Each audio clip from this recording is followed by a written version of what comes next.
Vamos dar um bom dia para a nossa colunista. Carol, bom dia para você, seja bem-vinda. Bom dia, gente, tudo bem? Bom dia. Não encontrou nenhum incêndio pelo caminho não, né, Carol? Hoje não, mas já aconteceu. E eu tô ouvindo vocês falarem e tô aqui pensando, né? O meu assunto não é esse, mas eu tava pensando, por que é tão difícil das pessoas entenderem as consequências, né, das queimadas, do desmatamento?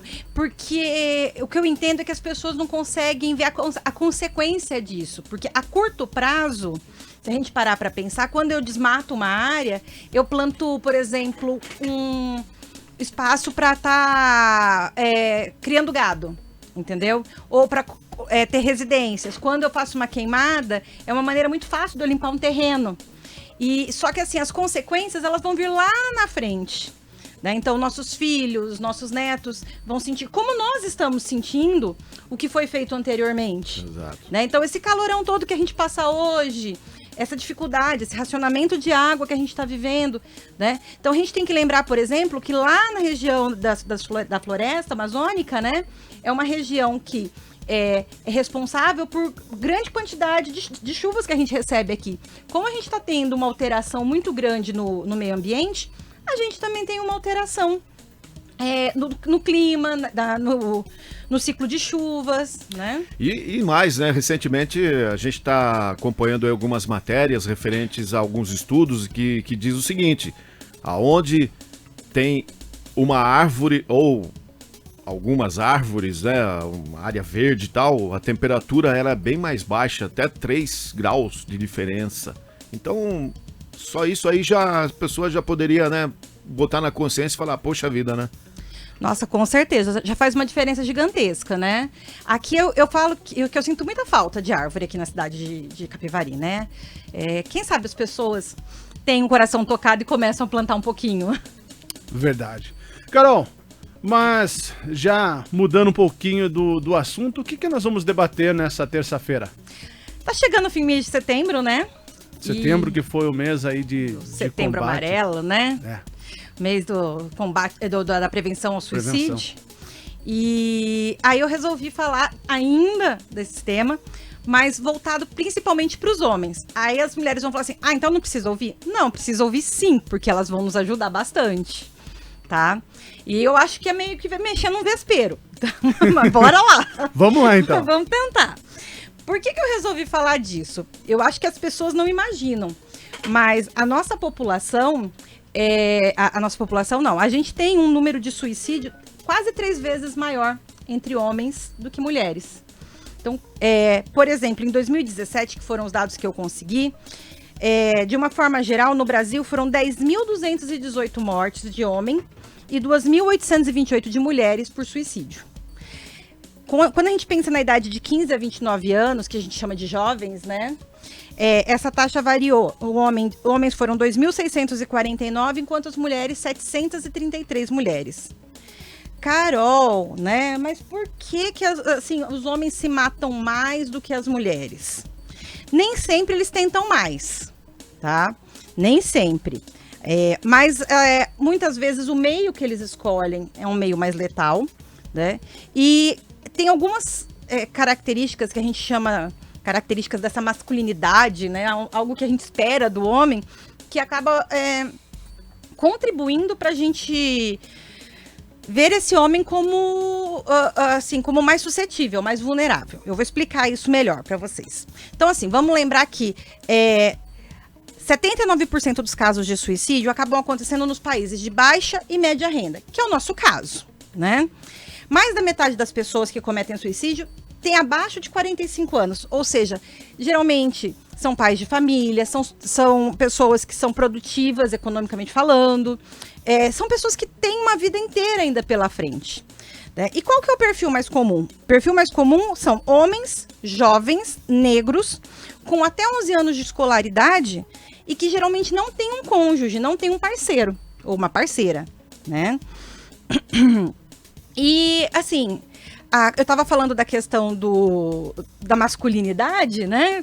como é que essa masculinidade, ou essa ideia de masculinidade, ela afeta? Porque a gente fala muito que assim, a ideia de feminilidade é tóxica, é uma ideia ruim, porque a mulher tem que ser frágil, a mulher, né? Aquela coisa do que a gente espera, do que a gente entende como um comportamento estereotipado, uma ideia estereotipada de mulher. A gente também tem isso com relação ao homem.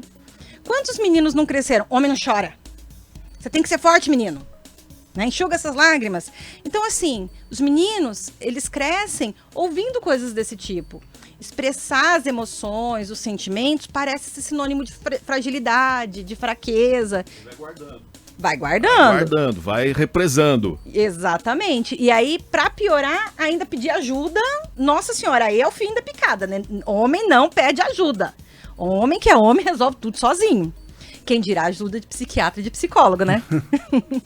Esses conceitos têm que começar a ter um jeito novo, né? Com certeza.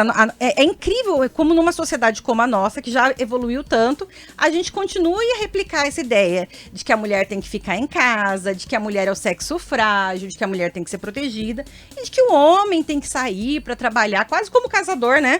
Na época dos homens da caverna. Gente, mudou tudo isso. Né? E que bom seria se a gente percebesse isso, porque isso vai tirar um peso das costas dos dois, tanto dos homens quanto das mulheres, né? Com certeza. É só a gente ver o fato do leão com a leoa, né? O leão fica lá de boa, então, né? Deixa a leoa ir caçar, pô. E elas se unem pra caçar, né? E são bem sucedidas. Lembra que a gente falou sobre sororidade? Essa união é importante, né? Também não é o fato de você que tá nos ouvindo, o homem aí, também ficar no sofá aí sentado e esperando tudo cair do céu, né? Com certeza não. É verdade, olha, tem que avisar isso, né? Então, assim, toda essa questão do homem tem que ser forte, o homem não pode pedir ajuda, o homem não pode ter contato com essas coisas sensíveis, emocionais, né? Acaba fazendo com que ele tenha dificuldade para buscar ajuda e, inclusive, para reconhecer em si que pode ter um quadro de depressão, né? E da gente perceber também, porque eles vão mascarando, né? E aí, como é que eu mascaro isso? Primeira coisa, eu tento me afastar. Né? Então é uma introspecção. Eu me retiro daquele espaço, eu fico longe, de repente, da família, dos amigos. Por quê? Porque eu não quero que as pessoas percebam que eu tô diferente. Né? Um outro fator que as pessoas começam a observar é a mudança de humor. E aí o senso comum fala assim, fulano tá bipolar. Né? Porque as pessoas entendem que o bipolar é aquela pessoa que fica mudando de humor toda hora. E não é isso. Carol, né? só interromper um pouquinho você. Veio na mente a carta do policial, que acabou, infelizmente. Aí que quando você começa a fazer essas discriminações, vamos dizer, que começa a inflar ainda mais, né, a pessoa. Exatamente. É quando você não percebe isso, quando você fica achando...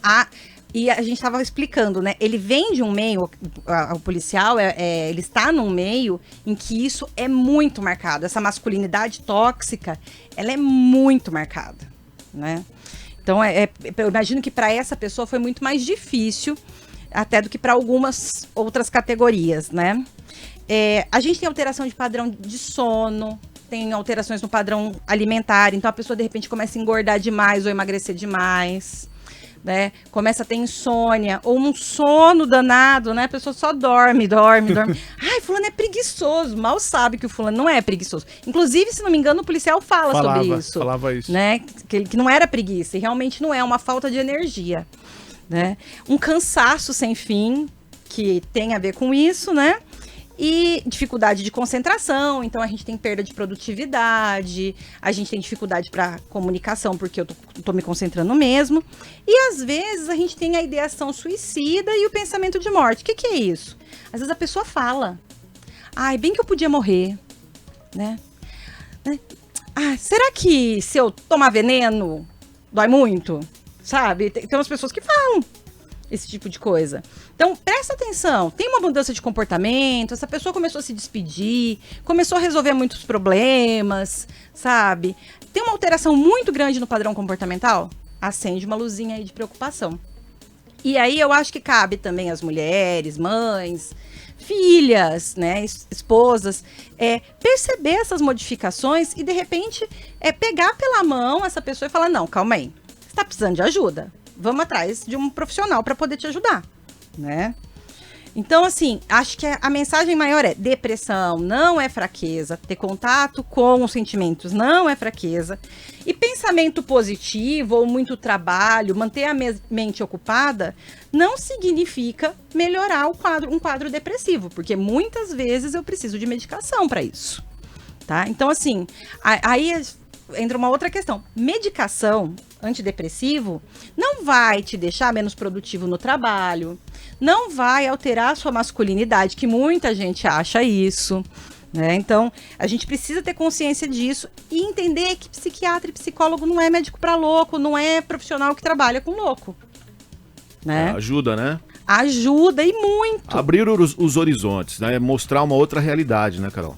Exatamente. É assim, deixar de enxergar a vida como era antigamente. Porque assim, as pessoas falam assim, mas antigamente não tinha depressão. Quem disse? Talvez não tivesse tanto diagnóstico, talvez não se falasse tanto sobre. Mas se trancavam as pessoas em quartos, ou as pessoas acabavam tendo problemas aí ao longo da vida, um sofrimento absurdo, e não se cuidavam, né? Hoje a gente tem acesso a mais informação, a gente consegue ver mais os casos, mas isso não significa que as pessoas estão... assim, que é uma moda. Eu acho que é importante a gente falar. Aumentou o número de suicídios? Aumentou, sim. Ai, Carol, e por que será que aumentou esse número de suicídios? Acho que é importante a gente pensar entre os jovens, principalmente, que é o grupo que tem mais crescido, o número de suicídios. A gente pode pensar nas pressões sociais que a gente tem no momento. As redes sociais, elas vendem pra gente um estilo de vida que é praticamente impossível da gente seguir, né? Então, é um tipo de corpo, de relacionamento, de sucesso profissional, né? Que chega a ser cruel. E aí as pessoas acabam não chegando nesse ponto e elas se sentem fracassadas, né? Então, eu acho que é muito importante a gente repensar o que é sucesso para você, porque o que é sucesso para você não é o mesmo que é sucesso para o outro, né? Qual é o ideal de corpo seu? Onde você consegue chegar? Porque cada corpo é de um jeito e nunca vai ser igual. E outra coisa, tem filtro. Internet tem filtro, né? 1.500 filtros para fazer fotos. São muitas fotos que são tiradas, daquelas muitas fotos. Uma é escolhida, é retocada, né? Daí põe filtro, pronto. Aí vira uma foto perfeita. Perfeita. E a vida não é assim, né? E a vida não é assim. Tanto que, dentre os motivos para as pessoas cometerem suicídio, tem o ganho de peso. Para a gente ver como a nossa sociedade ainda pratica muita gordofobia, né? Aquela ideia de que o gordo é feio, o gordo é preguiçoso, o gordo é uma pessoa não saudável, o que não é verdade. Tanto que a gente nem usa gordo. A gente fala assim, gordinho, fofinho. né? E gordo é uma característica. A gordura, assim, o excesso de gordura é uma característica da pessoa, né? Assim como a altura e assim por diante, né? Então, assim, vamos ajustar as nossas expectativas à realidade. Aquilo que é vendido, principalmente nas mídias, né? Não é uma realidade. Né? Então, se eu começo a ajustar isso, diminui a pressão que eu tenho, né? Então, se eu tenho uma tendência, porque assim, o meu organismo ele pode ter uma tendência a desenvolver a depressão. Mas assim como qualquer doença, por exemplo, como câncer, ela só vai se desenvolver se tiver um gatilho, né? E pressão social, a gente sabe que é um gatilho fortíssimo, né? Nesse momento de pandemia, a gente vê um aumento do número de casos de depressão, ansiedade, angústia, né? E isso tudo somado com violência, com consumo excessivo de álcool, a gente percebe um aumento no número de suicídios. Carol, podemos comparar que a vida não é igual você ir até uma funilaria e mandar arrumar o seu carro que foi batido. Lá você passa uma massa corrida, uma lixa, uma tinta e pronto, foi solucionado. A vida não é de retoques e fantasias, né? Não, a vida não é assim, né? E o que eu entendo é que, assim, enquanto a gente tá vivo, a gente pode lutar. a gente pode buscar mudança, a gente pode buscar melhorar, pode procurar ajuda. E a gente tem chance, sim, de experimentar momentos de satisfação, de felicidade, de prazer. A partir do momento que eu tiro a minha vida, eu tiro de mim a oportunidade também de experimentar essas coisas. Acho que é muito importante a gente trabalhar uma escuta apropriada, né? Então, ouvir e, às vezes, enxergar além do que está sendo dito e visto, né? E acolher mais do que julgar. Nossa sociedade ainda julga muito, que é o que eu falei. Ah, para com isso, é frescura. Quem que precisa de medicação? Agora, você acha que, suponhamos que uma pessoa que está com esse tipo de problema, certo? Não teve um sucesso profissional, às vezes está passando por dificuldade financeira. Se ela der uns passos para trás e, tipo, recomeçar do zero aí, recomeçar de novo, a pressão diminui pelo fato até mesmo de não ter mais... Lógico que alguns problemas ela vai ter que resolver que está vindo, né, que ela deixou para realmente ter que ser resolvido. Você acha que existe uma solução dentro disso aí, da pessoa dar um recuo e recomeçar? Como é que... Olha, eu acho que sempre é possível a gente recomeçar, né? A gente não pode esquecer disso. Mas muitas vezes, para recomeçar, a gente precisa de ajuda. Precisa de ajuda de alguém que nos mostre um caminho. Precisa de ajuda, por exemplo, medicamentosa para ter energia, né? Porque muitas vezes acabou a energia, acabou o gás para recomeçar. É como se fosse uma criancinha começando a caminhar, né? Exatamente. E aí você pegou e falou do zero, né? E aí depois você pensou um pouquinho e falou, não, a gente pode começar de novo, né? E porque realmente a gente não parte do zero. A gente tem que lembrar que já tem outras experiências e que essas experiências, elas servem pra gente. E eu vejo muito essa angústia do eu não posso errar, né? Eu não posso falhar na nossa sociedade atual. E se a gente não tentar, né? Se a gente não errar, a gente não avança. E a gente só não erra se a gente não tenta, se a gente não começa. Muitas vezes a gente vai errar, vai ajustar planos, né? Vai recomeçar em algumas áreas da nossa vida, né? E é importante a gente saber que a gente pode recomeçar. Sempre tem essa chance. E a gente tem que procurar pessoas que nos apoiem, né? Isso é importante, porque ficar do lado de quem fala assim... Tem família que faz isso, né? No sentido exatamente. de... Nossa, você não dá certo nunca. Você nunca termina o que você começa. Você é fracassado.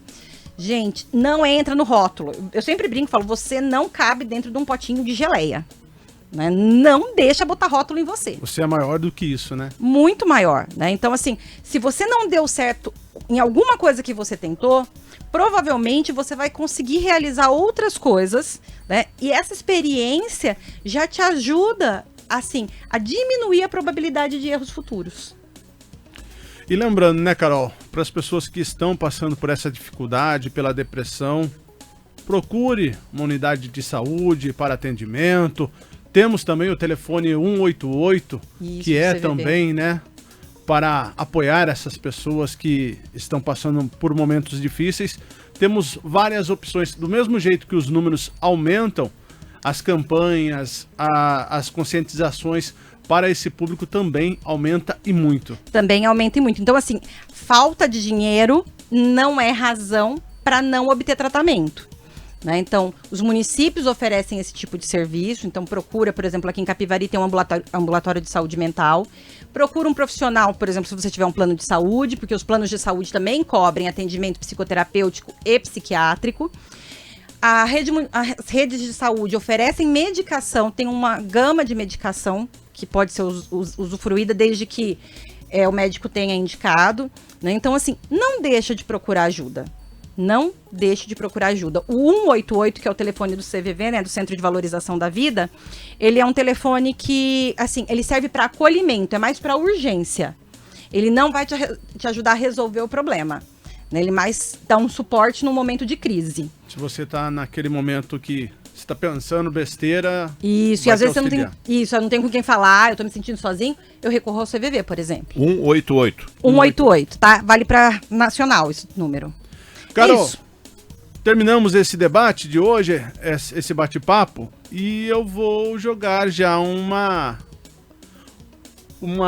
próximo tema para você. Amo isso, vamos lá. Estamos vendo aí nos últimos domingos domingos, no Fantástico, um quadro novo do Dr. Drauzio Varela, que está falando a respeito do TDAH. Vamos debater daqui 15 dias? Com certeza, vamos sim. Então daqui 15 dias eu trago um pouquinho sobre TDAH. Tá bom, então. Tá bom? Obrigado, Carol, mais uma vez. Uma ótima semana. Ótima semana para vocês.